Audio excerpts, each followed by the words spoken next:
friends, நான் உங்க Subhada zacs kitchen இருந்து இது உங்களுக்கான சேனல் மதுமொழி. இன்னைக்கு உங்க எல்லாரோடையும் ஒரு சூப்பர் பர்ஃபெக்டான சோன் பாப்டி ரெசிபி எப்படி செய்யறதுன்னு தான் ஷேர் பண்ணிக்க போறேன். இந்த வீடியோவில் வெறும் ரெசிபி மட்டும் ஷேர் பண்ணல, நான் இதுக்கு முன்னாடி சோன் பாப்டி செஞ்சபோது எனக்கு என்னென்னலாம் ப்ராப்ளம்ஸ் வந்தது, என்னென்னலாம் மிஸ்டேக்ஸ் எனக்கு நடந்தது, அதுலேருந்து எப்படி நான் ஒரு பர்ஃபெக்டான அளவு எடுத்துகிட்டு வந்திருக்கேன் அப்படின்றதையும் இந்த வீடியோவில் ரொம்ப டீட்டெயிலாக ஷேர் பண்ணியிருக்கேன். சரி வாங்க, இப்போ நான் first time zone papdi try பண்ணும்போது எனக்கு இந்த மாதிரி தான் அவுட்புட் கிடச்சிது. இது பார்க்குறதுக்கு கொஞ்சம் நல்லாவே தெரிஞ்சாலும் சாப்பிடும்போது ரொம்ப ஒரு மாதிரி சூவியாக இருந்தது. ஸோ எப்படின்னா நம்மளுக்கு அந்த சோன் பாப்டிலாம் போனதுக்கப்புறம் மெண்டிகிட்டே இருக்கிற மாதிரி இருக்குது, வாயில் கரையிற மாதிரி கிடைக்கல. ஸோ இது வந்து ஃபஸ்ட்டு டைம் ட்ரை பண்ணப்போ அந்த மிஸ்டேக்ஸ் நடந்தது. அடுத்து வந்து பார்த்திங்கன்னா இந்த மாதிரி எவ்வளோ நேரம் ஆனாலுமே இந்த நான் இழுத்துட்டே இருந்தேன்னா வந்துக்கிட்டே தான் இருந்தது. அது வந்து உங்களுக்கு வந்து ஒரு டயத்தில் நம்மளுக்கு கரெக்டாக கெட்டி பதம் வந்து வரவே இல்லை. ஸோ இதுவுமே வந்து பார்த்தீங்கன்னா one of the mistakes. So அதுக்கப்புறம் நான் வந்து நிறைய கரெக்ஷன்ஸ் பண்ணி ஒரு பர்ஃபெக்டான சோன் பாப்டி ட்ரை பண்ணேன். அந்த ரெசிபி தான் இன்றைக்கி வந்து உங்களோட ஷேர் பண்ணிக்க போகிறேன். ஸோ இப்போ இது செய்கிறதுக்கு ரொம்பவே சிம்பிளான இன்க்ரீடியன்ஸ் தான் நான் இன்றைக்கி வந்து சொல்ல போகிறேன். ரொம்ப சிம்பிளான அளவுகள்லையும் இன்றைக்கி உங்களோட இதை வந்து ஷேர் பண்ணிக்க போகிறேன். இப்போ நான் ஒரு ஸ்கில்லட்டில் 2 டீஸ்பூன் வந்து நெய் விட்டுருக்கேன். நம்ம வீட்டில் இருக்க நார்மலான ஒரு நெய் வந்து டீஸ்பூன் எடுத்துக்கோங்க, அதில் 2 டீஸ்பூன் விட்டுக்கோங்க. அடுத்து ஏதாவது ஒரு கப் எடுத்துக்கோங்க, அதில் 1 கப் மைதா சேர்த்துக்கோங்க, அதே கப்பில் 1/2 கப் கடலை மாவு சேர்த்துக்கோங்க. இது ரெண்டையும் சேர்த்துட்டு இந்த நெய்யில் நல்லா வந்து வறுத்து விட்டுடலாம். சோன் பாப்டிலே வந்து பார்த்திங்கன்னா நிறைய விதமான சோன் பாப்டிஸ் வந்து நம்மளுக்கு மார்க்கெட்டில் அவைலபிளாக இருக்குது. ஒன்று வந்து நெய் அதிகமாக சேர்த்து கடலை மாவு, பொட்டுக்கடலை மாவு சேர்த்து செய்கிறது. ஒரு சில பேர் இதிலே வந்து பார்த்திங்கன்னா கார்ன்ஃப்ளவர் மாவு சேர்த்து செய்வாங்க. ஒரு சில பேர் வந்து இந்த மாதிரி நம்ம இன்றைக்கி ட்ரை பண்ணக்கூடிய ரெசிபிஸ் வந்து செய்வாங்க. ஸோ ரொம்ப ஃபேமஸாக இருக்கிறது வந்து வீட்டில் ஈஸியாக ட்ரை பண்ணக்கூடிய ரெசிபி தான் இன்றைக்கி நான் உங்களோட ஷேர் பண்ணியிருக்கேன். ஸோ நல்ல ஒரு 5 நிமிஷம் இந்த மாதிரி நல்லா வறுத்து எடுத்ததுக்கப்புறம் வந்து பார்த்திங்கன்னா நல்லா உங்களுக்கு வந்து ஒரு நல்ல ஒரு மனம் வரும். அது வரைக்கும் நம்ம அதை வந்து நம்ம வறுத்து எடுத்துக்கிட்டாச்சு.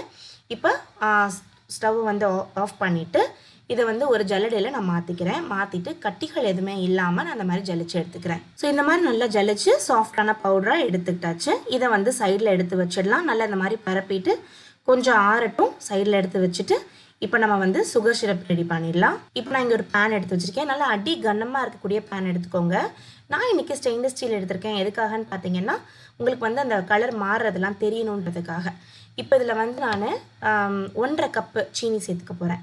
ஏன்னா நம்ம 1/2 கப் மாவு எடுத்துருக்கோம். 1 கப் மைதா, 1/2 கப் கடலை மாவு எடுத்தோம் இல்லையா, அதே அளவுக்கு தான் நம்ம சர்க்கரை சேர்த்துக்கிறணும். ஸோ வெள்ளை சுகர் வந்து இதில் நான் 1/2 கப் சேர்த்துட்டு இதில் தண்ணி கொஞ்சமாக, அதாவது ஜஸ்ட் தெளித்து விட்ட மாதிரின்னு சொல்லுவோம் இல்லையா, அந்த மாதிரி தண்ணி ஊற்றிக்கோங்க போதும். அதுக்கப்புறம் இதில் ஒரு 6லேருந்து 7 ட்ராப்ஸ் வந்து எலுமிச்சம்பழத்தோடைய சாறு சேர்க்குறேன். ஏன்னா இதுதான் வந்து திரும்ப சீனியை வந்து கிறிஸ்டலைஸ் ஆகாமல் நம்மளுக்கு வந்து கிடைக்கிறதுக்காக. இப்போ நம்ம இதில் கரண்டியோ எதுவுமே போட்டுறக்கூடாது, கையிலையே இந்த மாதிரி லைட்டாக சுற்றி விடலாம். கலர் மாறணும், லைட் கோல்டன் கலர் வரணும். அது வரைக்கும் நம்ம வந்து இந்த சக்கரைப்பாக நம்ம வந்து கொதிக்க விட்டு எடுத்துக்கலாம். இப்போ வந்து பார்த்திங்கன்னா நல்ல லோ ஃப்ளேமில் வச்சு கொதிக்க விட்டுட்ருக்கேன். நல்லா கொதித்து வர ஆரம்பிச்சிருச்சு, ஆனால் இன்னும் கலர் வர ஆரம்பிக்கலை. நடுவில் இந்த மாதிரி நம்ம வந்து சுற்றி விட்டுக்கலாம். இப்போ சீனியெல்லாம் நல்லா கரைஞ்சதுக்கப்புறம் இப்போ நம்ம கரண்டி போடலாம். நல்ல திக்காக கன்சிஸ்டன்சி வந்துருச்சு. சரி, இப்போ நம்ம பதம் எப்படி பார்க்குறது அப்படின்றத நான் உங்களுக்கு சொல்லிடுறேன். இப்போ இதுலேருந்து 1 ஸ்பூன் எடுக்கிறேன். பக்கத்தில் தண்ணி வச்சுருக்கேன். இந்த தண்ணியில் இதை வந்து ஊற்றுறேன் பாருங்கள். திக்காக இருக்குது. நம்ம கையில் எடுத்தோன்னா ஒரு ஜெல் மாதிரி ஃபார்ம் ஆகி எடுக்க வருது. ஆனால் இதை நான் ஸ்ட்ரெச் பண்ணேன் அப்படின்னா அது அப்படியே கீழே விழுகுது பாருங்கள். நல்லா இப்படி மடிக்க வருது. ஆனால் இப்போ நான் ஸ்ட்ரெச் பண்ணுறேன், அது அப்படியே கீழே விழுகுது பாருங்கள். அப்படியே கீழே அதுவே இழுத்துட்டு போதா, இது தப்பான கன்சிஸ்டன்சி. அப்போது இன்னும் ஒரு நிமிஷம் வந்து நம்ம இதை வந்து நம்ம கொதிக்க விடணும். இப்போ கலர் மாறிடுச்சு. இப்போ வந்து நான் உங்களுக்கு இதை எடுத்து காட்டுறேன் பாருங்கள், பண்ணி பார்க்கலாம். கலரும் கரெக்டாக இருக்குது. நல்லா இதை வந்து இப்படி நல்லா உருட்டி எடுக்கவும் வருது. இப்போ இதை நான் வந்து இழுத்தேன்னா கரெக்டாக ஸ்டிஃபாக நிற்குது. இதுதான் கரெக்டான பதம். ஸோ இந்த பதம் வந்தோடனே நம்ம ஸ்டவ் ஆஃப் பண்ணிடலாம். இப்போ நான் இங்கே வந்து ஒரு சிலிக்கான் ட்ரே எடுத்து வச்சுருக்கேன். நீங்கள் வந்து சிலிக்கான் கிளாத்தோ இல்லை ஏதாவது பாத்திரத்தில் எண்ணெய் தடவி கூட வச்சுக்கோங்க. இங்கே நான் வந்து ஒரு சிலிக்கான் கிளாத் போட்டிருக்கேன். இதில் வந்து நம்ம ஏற்கனவே வந்து காய்ச்சி வச்சுருந்த பாகை இதில் ஊற்றிடலாம். கொஞ்சம் ஆறட்டும். ஆறுற வரைக்கும் நம்ம கொஞ்சம் இந்த மாதிரி ஸ்பூனில் இங்கிட்டு அங்கிட்டுமா வந்து இது பண்ணிகிட்டே இருக்கணும். இல்லாட்டா என்ன ஆகும், கார்னர்ஸில் வந்து ஆற ஆரம்பிச்சிடும், கெட்டியாக ஆரம்பிச்சிடும். நடுவில் வந்து ஆறுறதுக்கு டைம் எடுக்கும். அப்போது நடுவில் மட்டும் இலகி இருக்கும். ஸோ அப்போ கரெக்டான பதத்தில் நம்மளுக்கு கிடைக்காது. அதனால ஒரு 2 நிமிஷம் 3 நிமிஷத்துக்கு கண்டினியூஸாக ஸ்பூனை வச்சு இப்படி கிளறிட்டே இருக்கணும். கிளறிட்டே இருக்கேன். கொஞ்சம் ஆறுனதுக்கப்புறம் காட்டுறேன்.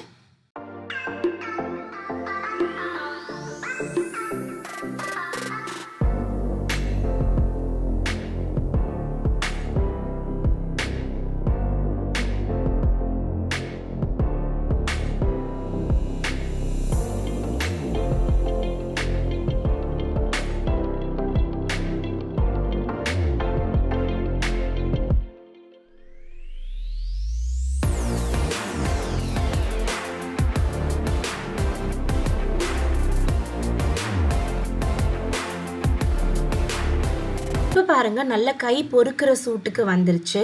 அதாவது நல்ல சூடாக தான் இருக்குது. ஆனால் உங்களுக்கு வந்து நல்ல கையில் எடுக்கிற மாதிரி நம்ம கொஞ்சம் அதை வந்து ஒர்க் பண்ணுற மாதிரியான பதத்துக்கு வந்துருச்சு. இப்போ அதை நான் கையிலேயே வந்து லைட்டு இந்த மாதிரி எல்லா பக்கமும் சுருட்டி எல்லாத்தையுமே எடுத்துக்கலாம். இப்போ இதை நம்ம வந்து இழுத்து இந்த மாதிரி மடிக்க ஆரம்பிச்சிடணும். கலர் வந்து லைட்டாக கோல்டன் கலருக்கு மாறணும். இது கொஞ்சம் சூடாக தான் இருக்கும். அதனால் கொஞ்சம் பார்த்து வேகமாக பண்ண வேண்டியது இருக்கும். ஃபேன் போடாமல் தான் இதை நம்ம செய்யணும். ஃபேன் போட்டோம் அப்படின்னா சீக்கிரமாக ஆற ஆரம்பிச்சிடும். அப்போ நம்மளுக்கு வந்து கரெக்டான பதத்துக்கு வராது. கொஞ்சம் சூடாக தான் இருக்குது. கொஞ்சம் பொறுத்தே நம்ம வந்து செஞ்சுக்கலாம். இப்போ இதை கொஞ்சம் கொஞ்சமாக ஸ்ட்ரெச் பண்ணி இந்த மாதிரி ட்விஸ்ட் பண்ணி நான் வந்து சேர்த்துக்கிறேன். இப்போ இந்த மெத்தட் எல்லாத்தையுமே வந்து பார்த்திங்கன்னா நான் வந்து எடிட் பண்ணல, அப்படியே எல்லாத்தையுமே காட்டுறேன், ஃபாஸ்ட் ஃபார்வர்ட் பண்ணி காட்டுறேன். ஸோ உங்களுக்கு ஈச் அண்ட் எவ்ரி மெத்தட் ஸ்டெப்ஸையும் உங்களுக்கு பார்த்து தெரிஞ்சு அதே மாதிரி பண்ணுறதுக்கு ஈஸியாக இருக்கும் அப்படின்றதுக்காக. பாருங்கள் கலர் வந்து நல்லா ஷைனாக மாறிடுச்சு. இப்போது நல்லா ஸ்ட்ரெச் பண்ணியாச்சு. இப்போ நம்ம ஏற்கனவே வறுத்து வச்சுருந்த மாவில் இதை போட்டு இதை வந்து இந்த மாவோடு சேர்த்து இப்போ இழுக்க போகிறோம்.